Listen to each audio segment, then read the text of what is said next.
This is all just an experiment to try to find out what works and what doesn't, but everything I have been doing is just boring. So I try to make it more entertaining in post-production. To me, the videos I have done so far are so bad that I want to just delete them and start over. Nobody wants to watch me work or talk about how to buy a car.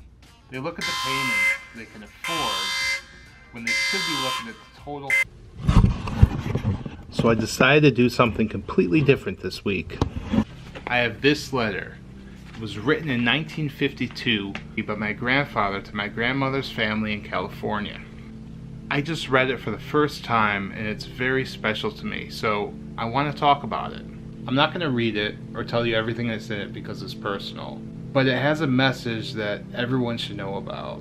The reason this letter is so special to me is because my grandmother died at a young age, and when she died, my grandfather was about my age. My wife, Tara, died just over 2 years ago. And even though I've never met my grandfather, I feel close to him because we have that shared experience. I feel like I knew him my whole life. The letter is him writing to my grandmother's family about her death and his misfortunes at that time. He owned an apartment building and had 2 part-time jobs. The building burned down and he took a big financial loss, plus dealing with the death of his wife. Now, to most people, this would be the end of the world. In this letter, he does not complain once about his misfortune. Instead, he explains how he's turning a negative into a positive. He used to say,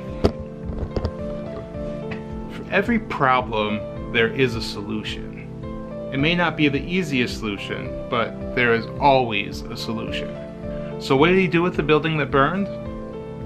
He had it demolished and turned the property into a parking lot. Because of his 2 jobs, he didn't have time to run the parking lot, so he decided to lease the property to someone else that could. He turned his problem into passive income. I've had my own misfortunes. At one time, Tara and I were so poor that we had to skip meals just so we could pay our bills. And this is at the beginning of our business. There was a time where we didn't even know how we were going to pay our employees, but we stuck together and we figured it out. We didn't bitch and moan about our misfortunes. We just took the punches and kept getting up until we were victorious. Then when Tara died, I didn't curl up and fall apart. I stood up straight and went back to work. In fact, when she was in the hospital, I only missed 2 days of work. The day she died and the day of her funeral. But I made sure my business was running as normal on both of those days. The important lesson here is that life sucks.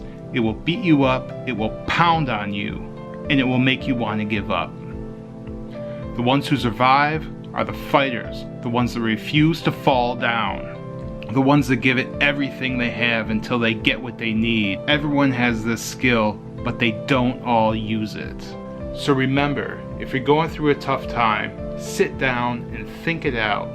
There is a solution to your problems. You just have to figure it out and take action.